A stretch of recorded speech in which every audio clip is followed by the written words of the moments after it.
Hey, folks, good evening. Welcome to the Steelers Now post-game live. The Pittsburgh Steelers 27-20 winners over the Indianapolis Colts here at Acrisure Stadium in what was absolutely an unexpected result as the Steelers, after losing two straight games against the Cincinnati Bengals and the Green Bay Packers, faced the number one team in the AFC, who had the number one offense and the number one running back, and forced six turnovers as the Steelers defense not only got back to form, but dominated in terms of takeovers. Their most turnovers in a game since 2010, as the Steelers defense did all that. It was not a perfect performance, but they also had 5 sacks of Daniel Jones, who finally looked like himself for the first time this season. The Steelers offense does just enough. 2 Jalen Warren touchdowns, 1 from Pat Freiermuth, a couple Chris Boswell field goals.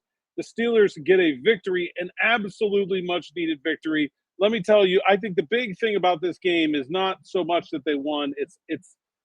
It's what you're going to look back at the story of this season and circle this one, because there's a real opportunity for things to start to go sideways here. If the Steelers lose 3 games in a row, they have a very difficult schedule remaining. They have to go on the road at the LA Chargers next week. Not historically a great team on the West Coast are the Steelers. Things could have gotten out of hand here really quickly. Instead, the ship has been somewhat righted. Things aren't perfect, but they're 5-3. The Bengals lost in an incredible game against the Chicago Bears. So 2 games up to Cincinnati, game and a half ahead of Baltimore. Things are stable in Steelers land. They're not perfect, but considering the noise of the last 2 weeks, this is – look, I mean, I'm right here in downtown Pittsburgh, and it's serene. Gateway Clipper floating away, didn't even bash its horn at us like it usually does. Everybody has just taken a large, deep breath. I think the Steelers are largely the team we thought they were. I still don't understand why they're so poor in coverage, but they covered up just enough in this game. Let's talk about why I think the Steelers win a little bit before I will get to your questions. You can start. I see you guys have already started to let those pile up, but I'll get to as many of them as I can. For me, the big factor here is they got simpler on defense, but they weren't any less effective because of it. I think they were actually a little bit more effective because of it. Ran a little bit more cover 2, which helps with that short stuff, while also being a zone coverage.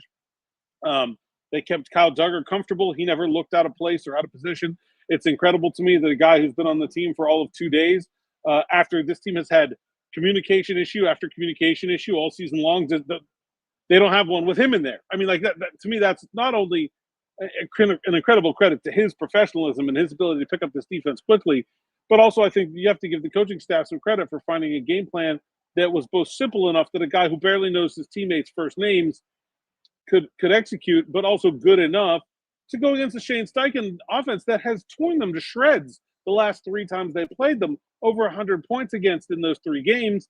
I think a really nice job by the Steelers coaching staff of coming up with an easy to execute but still effective game plan.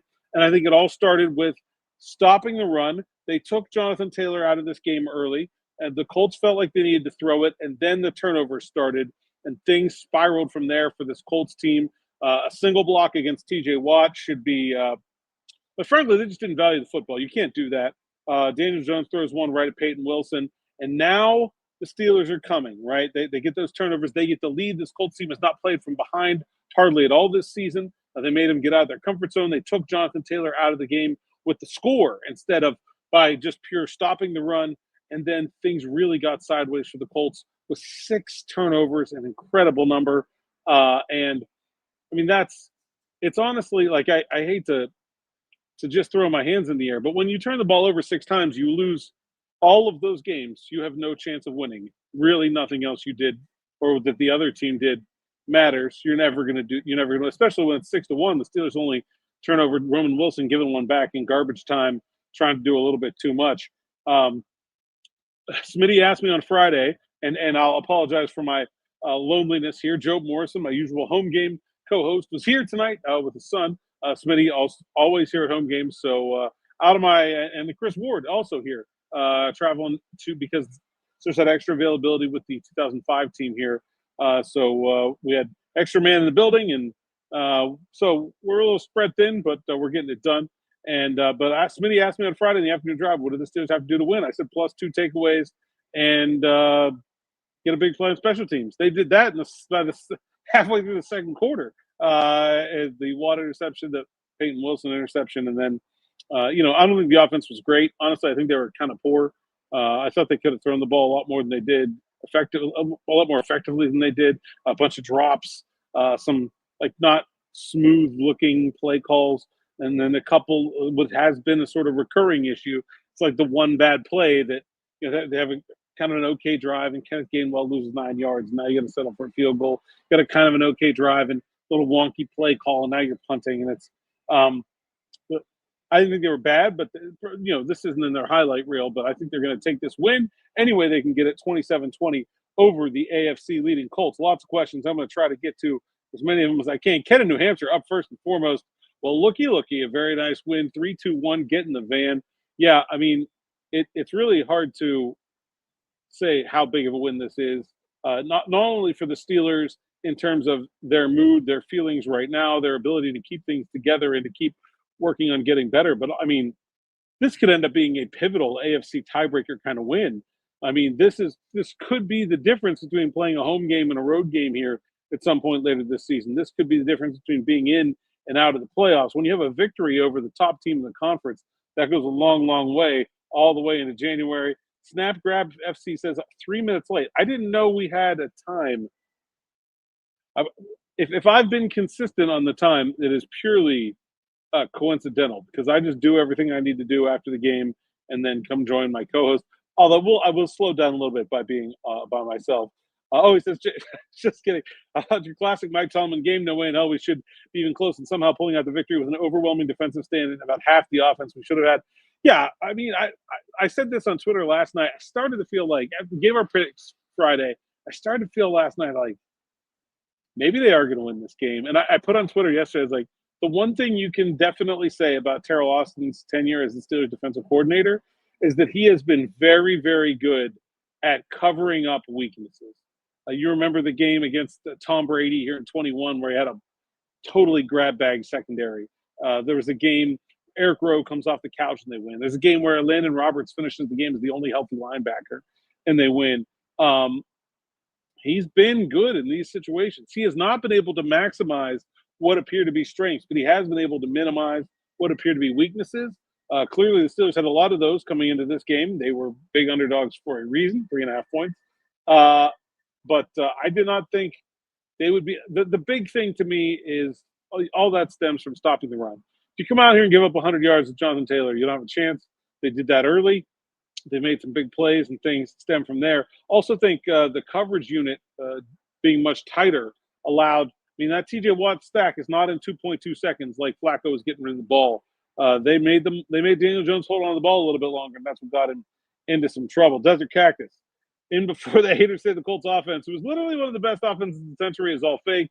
Yeah, I mean, there's a lot of people who are very upset about this team in the last 2 weeks, and I would like to hear from you. Where are you right now? Are you like, oh, maybe that was an overreaction? Or are you like, no, this is simply delaying the inevitable. This team is still trash, and they're still going down in flames. I'm interested to hear because I also want to hear from all the people that were saying it was coaching malpractice for Alex Highsmith to be playing as much as he was.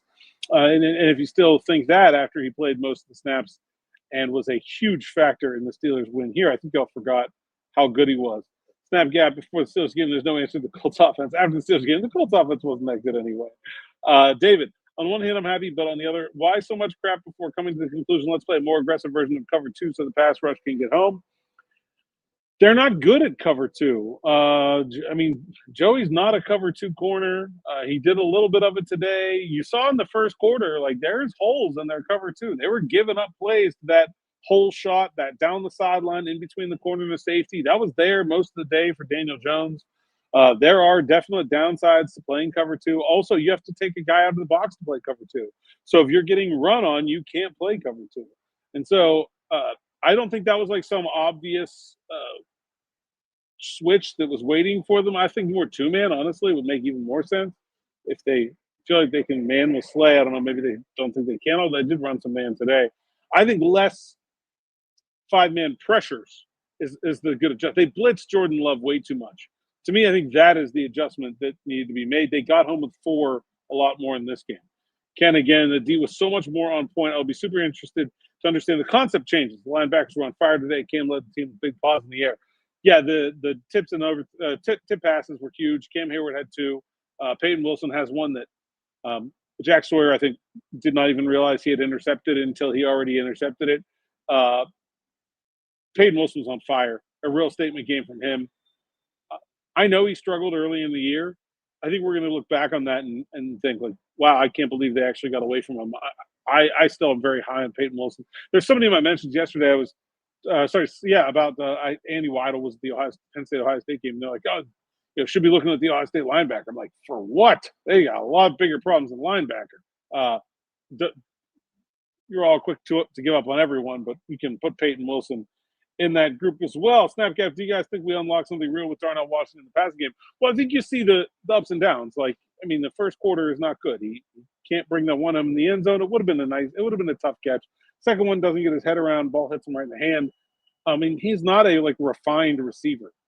He does things that are physically borderline unstoppable, but there is still a long way to go in terms of making Darnell Washington a smooth, fluid, natural receiver that I don't think has really happened. I don't want to say that it can't, but I think they're doing a much better job of just utilizing what he has right now and not worrying about the growth and development and saying, okay, this guy right here is still useful. But I thought Calvin Austin was really good in this game. He looks full, had that first game back from injury. To me, is always wonky. You never really know what you're going to get. I thought he looked great in this game. And I thought DK was okay. Had the one drop. Jonnu had a drop. The drops they're not good enough to have drops, but we'll see. We'll see. Good shout here from Father Abraham. I think I like Jalen Ramsey at safety. Me too. Although I don't think Eccles was great in the slot. I think it worked out much better than Ramsey in the slot and Thornhill at safety.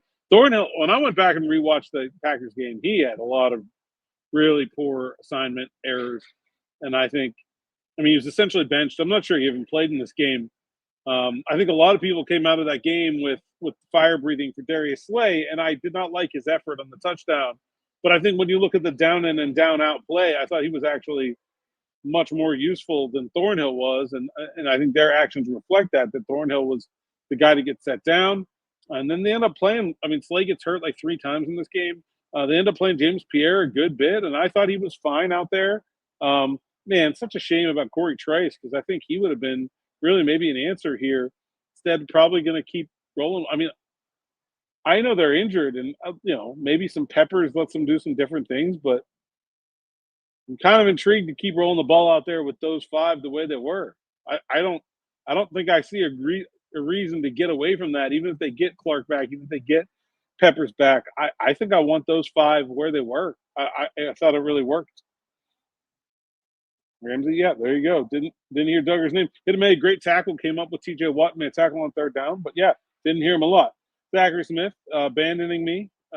Just kidding. It's not his usual role here, but I texted him right before I got on and said, "Hey, you almost home?" And he said, "No, I just left the stadium." I said, "Come back. We could have I could have got it over the shoulder, me up here and then Smitty down there, and then maybe you could have talked."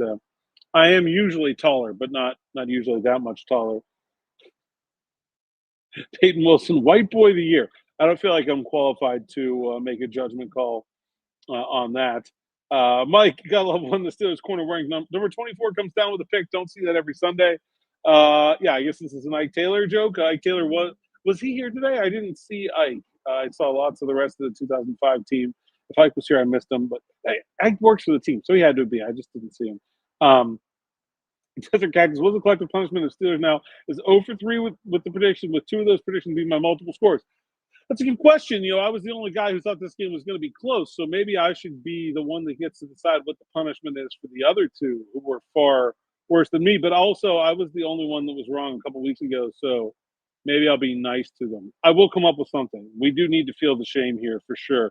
Benjamin, I love the versatility of Ramsey, but it looks like he must be our best bet. Yeah, I mean, I think that's totally what I've been saying. Abraham wants to know about JPJ's first penalty. I didn't like the call. Thought it was a little soft. What do you think?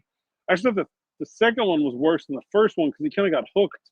I thought Warren kind of grabbed onto him. First one I thought was a penalty. I think if you get a penalty a game from Joey Porter Jr., and he mans up guys, that's fine. The problems are the zone coverage and the inability of the other players on this team to play zone or play the man means he has to play zone. If you're playing man coverage all the game and you're shutting people down, you got 4 pass breakups and an interception like you did today, you will take a DPI or two. Like, that's not that big of a deal. Uh, we're getting there. I thought this was a good game for him overall, outside the pick. Offense ran when they should have passed. The polar opposite of the last game. Too many drops as well didn't help. Yeah, the running game never really got going. Isaac Seumalo also, I should mention, lost late in this game. Again, tried to play through that pec injury. Was ruled out in the second half. I wonder how much of that was just that the score got kind of lopsided and how much is a real injury. I don't know. Chris Ward was in there with Mike Tomlin. I haven't heard his update yet. I'm sure you guys have seen it, but I will say I thought Spencer Anderson was not quite as good as Isaac had been again in the run in this game. I thought they kind of lost something when they lost Isaac. Brooklyn gloating as I drive home. Love that. Love that for you. Here you go. Mike Irwin says we still need a wide receiver 2, and Mr. Robbo says, do we have a wide receiver 1? Yes to both questions. DK Metcalf is the wide receiver 1. He can do things nobody else in the team can do. There's no question. He doesn't need to have a traditional wide receiver 1 share the reps. They're not a high volume passing offense. They play 4 different tight ends, 2 different running backs. They're going to spread the ball around. But he is clearly the wide receiver 1. And yeah, I still think they need a wide receiver 2. I don't think you can really trust Roman Wilson to do a lot of things. And I don't think there's a backup to DK Metcalf here. We'll see if MVS is going to come in and be on the practice squad.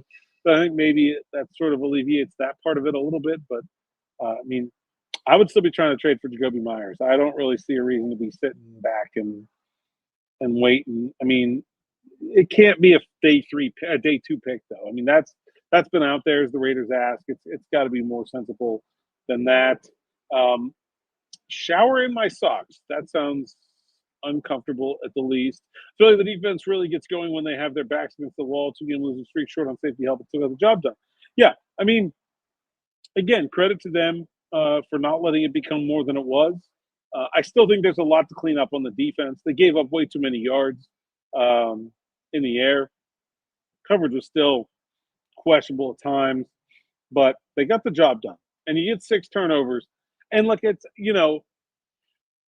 turnovers are part luck. You have to, the other team has to make a mistake. Eccles can't recover a muffed punt that isn't muffed, right? I mean, but also, like, you put people in stressful situations and they make mistakes. The Steelers were stopping the run. And then, the Colts try to force a play where they're solo blocking TJ Watt. It blows up on them. They take the lead, and now the Colts are playing from behind for like the first time all season. And Jones is forcing the ball in places, and Joey makes him pay. There's you're not going to get 6 turnovers or even 3 turnovers every game. But I like the way they put pressure on the Colts and made them try to come back and win the game. Mel, the visit from the Super Bowl alumni, must have lit a fire in this defense. I talked to Joey after the game. It was great. He led me right into this question. He said something along the lines of, and this video is actually one video up here on the YouTube channel. So when you're done here, go check that out as well. But Joey said, we felt like we wanted to get back to that sort of smash mouth Steelers football. And I said, well, your dad and his teammates were here to that give you some of that energy. And he said his dad was in his ear all week about, you got to make me proud. You got, teammates are going to be here. You can't let me down. So he said he was glad he was able to get that play for his dad and for all of his uncles, as he called them, who showed up. If you guys aren't aware, Joey was around that team a whole lot as a little kid in the locker room. There's pictures of him riding big wheels around and things like that. And so very cool full circle moment there for him to be in the locker room with those guys when they were winning a Super Bowl, and then them coming back on the 20th anniversary to watch him make that play. Pretty darn cool. Gaming with Gio says delaying the inevitable. Still not thinking that this team is going anywhere. I don't necessarily think Super Bowl, but I think they are where they're headed, where we thought they would. Again, I said this, I think it was on the afternoon drive one day this week too. There was like a 2-game stretch where everyone was melting down about how bad the offensive line looked, and people are talking about, they got to draft a tackle again in the first round. And, now, I mean, Troy Fautanu has been outstanding. I thought Broderick had maybe 1 or 2 bad plays today, but on the whole was very good. Those guys have settled in. They've found themselves. I don't think this defense is going to live up to its hype, but I think it's going to settle in and be fine here. And I think you saw some of that happening today. Mr. Robbo, does the NFL trap trips to the blue tent? Because if they do, Darius Slay would lead the league. I think he only went to the tent once today, but he came out of the game a whole bunch with a looked like a dislocated finger and then some kind of leg issue. And he was really going through it, man. I mean, look, I think a lot of people rightfully questioned his effort level last week, especially on that touchdown. I don't think you can question his effort level this week. They were down to 6 or 7 guys in the secondary. I mean, he's a vet. He could have just said, I'm hurt, I'm done, I'm not playing through it. He went back out there a whole bunch of times in a whole bunch of pain. Credit to him, man. That's a guy who really bucked up when things were not going well. I'm not saying he played a perfect game. Probably not even capable of playing a perfect game at this point in his career. But if you look at the effort from last game and you say that was lacking, not tonight, not from 23 for sure. I thought he was, that's notable for me. Pass protection still needs to get better. Rodgers will deliver if he gets better protection. Yeah, I mean, I think they need to run the ball better and stay, and then doing better job of staying off balance. I thought they were like someone else said earlier, ran when they should have passed and passed when they should have ran. Game in 2010, if Roman doesn't fumble, that's true. I don't know if that matters to anyone except for people who bet the under, but that is true. Steve Pickering. Good job by the Steelers defense. Finally acted like defense. Rodgers and the offense did enough. Still need another wide receiver. Can't do your job, but bring in a good wide receiver, not a body. Yep, I think that's true. Also, I mean, I think they could use a corner, especially with Corey Trice now looking, and I talked about this briefly on Friday, but looking like he's going to be done for the year with this second injury, a knee injury that he'll only have 2 weeks to recover from before his season is over. I would think, honestly, corner is probably more impactful. I want Reek Woolen is definitely on the market from Seattle. I think they should be making that call. A wide receiver too, for sure. Probably Gainwell again. Yeah, I agree. But it wasn't working, and so I don't hate the idea of going. I mean, Gainwell's shown he can do it. It frustrates me when Warren is rumbling and then they're bringing him out. But Warren wasn't having a great day. There wasn't a lot of room to run. I'm fine with the change of pace there. I was fine with the Caleb Johnson drive. I thought he looked good when he got an opportunity. Snap gap, boy, I don't think he's bad. Boy, am I tired of this worry. Yeah, I mean, Warren is really good. I didn't think I didn't hate the split today. Warren was not finding the running room today. Maybe would have eventually if you give him 10 more carries, but I didn't really hate the split today. Does the fumble by Roman Wilson mean we see him less? You can't see him too much less. What's he have? 5 catches? I mean, maybe. Mr. Robbo, I think Debo tearing the defense apart on his podcast with a fire under them. I don't think the defense, outside of maybe Cam Hayward, who has a relationship with him, is watching Debo's podcast. It was actually kind of cool. TJ Watt told me this is the first time he's ever met Dick LeBeau. So I thought that was really interesting.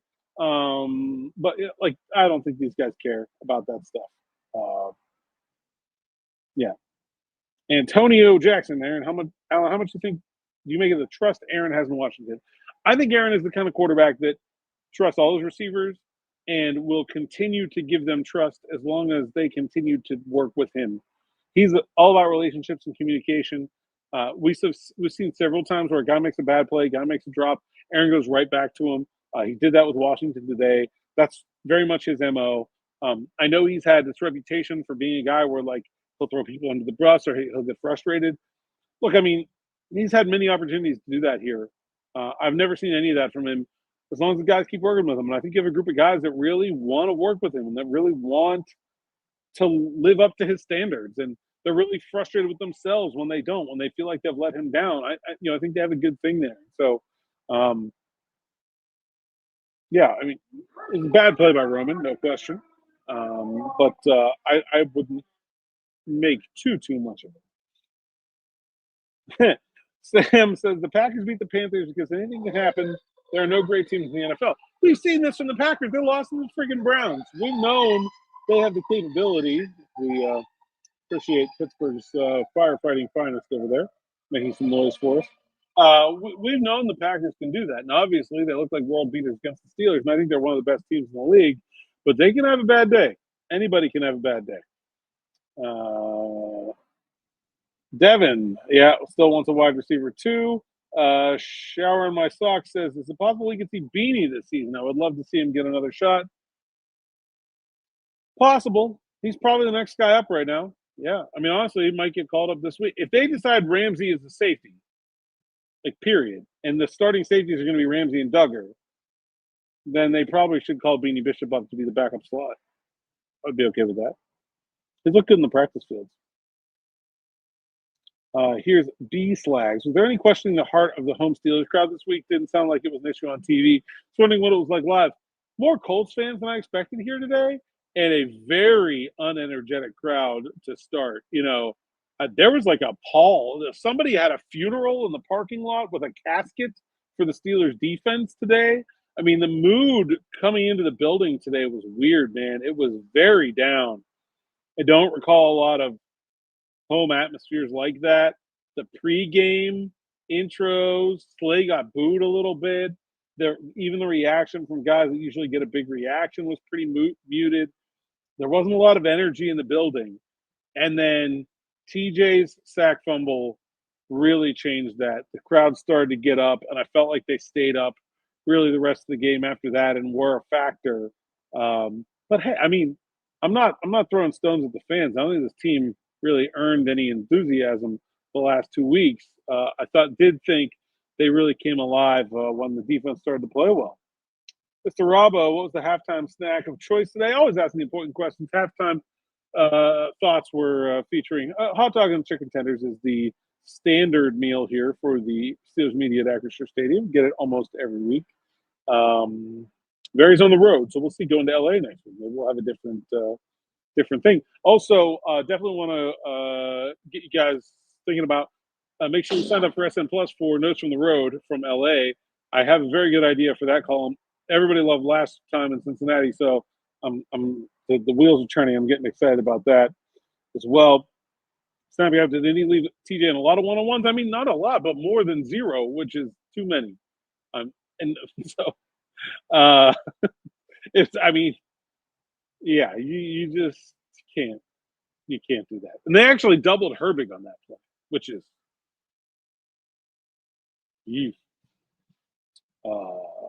if Ramsey is the safety, do we lose the Minka trade? No. You got Jonnu Smith for nothing then. It's great. Victory Monday. Yeah, I don't know if the team's off or not, but will be interesting.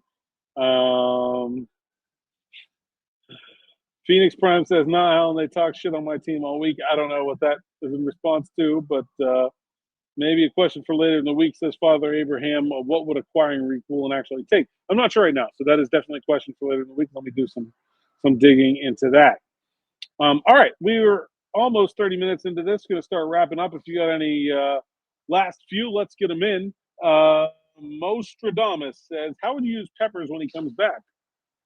Special teams, let him back up Duggar, play a little 3 safety nickel, a heavy nickel where you move Ramsey into the slot, and then you can play Peppers and Duggar behind him. But I don't think I would be trying to get Peppers out there a whole bunch. I like the 5 that were out there today, man. I want to keep rolling with them. And if there's somebody out there I want to replace, it's Slay, and Peppers ain't doing that. The Slags, thoughts on the Washington volume versus the other tight ends? I mean, you get a drop from Jonnu. Farmuth looked good. I think this is, I mean, what do you have, 4 catches? Like, I don't think it was crazy volume. He had 6 targets. It's probably a little high, but you take what the defense is giving you. I don't think there's anything too crazy about it. Honestly, felt like he had Pat open a couple more times and didn't find him. Thought he had Ben Skoranek open a couple times and didn't find him too. I don't think it was necessarily the greatest game from Rodgers. Like, he didn't have any like big bad mistakes. I just felt like there were a few throws out there that they probably could have made that they didn't. But I'm not going to nitpick this offense, man. They're scoring 25 points a game. Check. Take it. That's good enough. This is Shower My Socks. This is we'll probably end here. This is the big question. Do you think the defense can carry this over into next week? Forget next week. Can they carry this over the rest of the season? Can they prevent what happened the last 2 weeks from coming back? And I don't think we have the answer to that yet. I'm encouraged by some of the signs from today's game. We got to see more. I do think they can play well against the Chargers, which they lost Joe Alt today. They've been very inconsistent on offense. Obviously, injury to Najee Harris. Quentin Johnson's been up and down. They're trying to, make him into a number one receiver, and he has a game with no catches. Like, it is not a dynamic offense right now. Herbert's really good, but like the pieces around him are not necessarily all firing on the same cylinder. They also have a lot of experience against Greg Roman, so I think they can have a good week next week. I might be picking the Steelers to win in LA, which I'm not sure I've ever done. I'll have to think about that. But this will be real. I mean, they're capable of playing well. We've known they're capable of playing well. They got to be consistent. That is the next step forward for this defense. You cannot have weeks like the last 2 weeks and be a championship caliber defense. You're going to go. They're not going to be the number one seed. You're going to play a wild card game. You want to win a Super Bowl, you got to play 4 in a row against top opposition. They have not had 4 good games in a row as a defense. They've had a bad game against the Jets, a good game against the Patriots. Okay, not great against Seattle. Good game against Minnesota. Good game against Cleveland. Bad game against Cincinnati. Awful game against Green Bay. Like, you can't be that and then go in the postseason and feel confident that you're going to put it all together. But I will say this, and it's fitting the 2005 team was here today. That team was 7-5 at one point in that season or something like that. They had to win their last 3 games to get into the playoffs. It doesn't matter how you're playing in November. It only matters that you win enough games in November that you get to January. And then it matters how you're playing in January. Right now, they're winning enough games to get there. They have to improve and become more consistent by the end of the season. They certainly have the talent to do it. We'll see if they're able to figure out how to continue to correct their issues and improve as the weeks go on. That is all I got for tonight here from Acrisure Stadium. Steelers 27-20 winners over the Indianapolis Colts. Thank you so much, everyone, for joining me. For my absent co-host, Joe Morrison and Zachary Smith, who will be back with me next week as the Steelers are on the West Coast. We will see you guys with a morning rush and an afternoon drive tomorrow. Also, I'm on the final word here in Pittsburgh tonight after Sunday Night Football and the 11 o'clock news. So if you're in Pittsburgh, turn on WTXI for more of me this evening. Till next time, thanks for listening, thanks for watching, and we'll see you